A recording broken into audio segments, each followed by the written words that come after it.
वडिलांचा मारेकरी 9 महिन्यांनी जामिनावर सुटला आणि गावातच गाठून लेकाने आरोपीचा मुर्दा पाडला, अक्षरशः तुकडे केले. गोंदियात भयंकर प्रकार. गोंदिया जिल्ह्यातील गोरेगाव तालुक्यातील पालेवाडा हेटी या शांत गावात घडलेली ही घटना आहे. बाहेरून पाहता सर्व काही नेहमीसारखंच वाटत होतं, पण आतून गावात एक जुनी आग धुमसत होती. ही घटना आहे 2 कुटुंबांची आणि एका जुन्या वैमानस्याची, ज्याने शेवटी 2 जीवांचा बळी घेतला. पण सुरुवात कुठून झाली हे समजून घेतल्याशिवाय शेवट समजत नाही. सुमारे 9 महिन्यांपूर्वी आसाराम कांबळे नावाचे 60 वर्षीय वृद्ध रोजप्रमाणे आपल्या शेळ्या चारण्यासाठी गावाजवळील जंगलात गेले होते. संध्याकाळ झाली पण ते परतले नाहीत. शेळ्या मात्र घरी आल्या आणि कुटुंबियांच्या मनात भीतीचं सावट पसरलं. गावकऱ्यांसह शोध सुरू झाला आणि जंगलात जे दिसलं ते अंगावर काटा आणणारं होतं. आसाराम कांबळे यांचा मृतदेह रक्ताच्या थारोळ्यात पडलेला होता.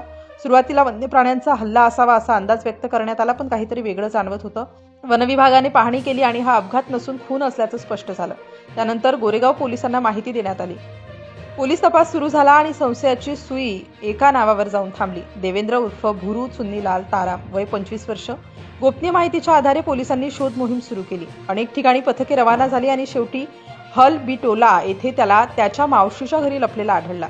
ताब्यात घेतल्यानंतर चौकशी झाली आणि देवेंद्रने गुन्ह्याची कबुली दिली. त्याने लोखंडी कुऱ्हाडीने आसाराम कांबळे यांच्या डोक्यावर वार करून हत्या केल्याचं सांगितलं. या घटनेमागे कारण होतं जादू टोण्याचा संशय. या संशयातून हा भयंकर खून घडला होता. त्यानंतर देवेंद्रला अटक झाली आणि न्यायालयीन प्रक्रियेनंतर त्याला जेलमध्ये पाठवण्यात आलं. काळ पुढे सरकत गेला, मात्र एका कुटुंबाच्या मनातला राग आणि दुःख मात्र तसंच राहिलं. आसाराम कांबळे यांचा मुलगा सुनील कांबळे शांत होता पण आतून तुटत होता. दरम्यान 9 महिन्यानंतर देवेंद्र उर्फ भुरू ताराम जामिनावर बाहेर आला आणि पुन्हा आपल्या गावात परतला.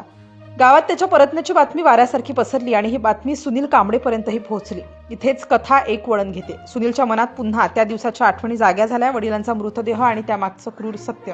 त्याने घेतलेला निर्णय, पण तो निर्णय काय होता हे कुणालाही कळलं नाही.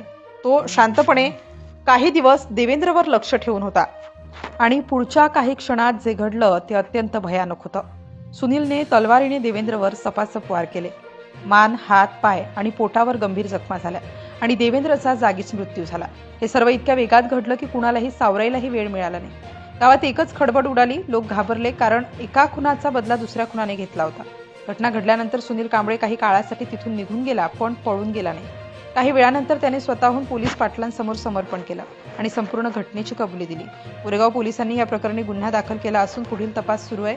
गावात अजूनही भीतीचं वातावरण आहे आणि शेवटी उलगडा होतो, ही फक्त हत्या नव्हती, हा होता एका मुलाचा आपल्या वडिलांच्या मृत्यूचा घेतलेला बदला, जो 9 महिने त्याच्या मनात जळत होता आणि योग्य क्षणी भडकून बाहेर आला.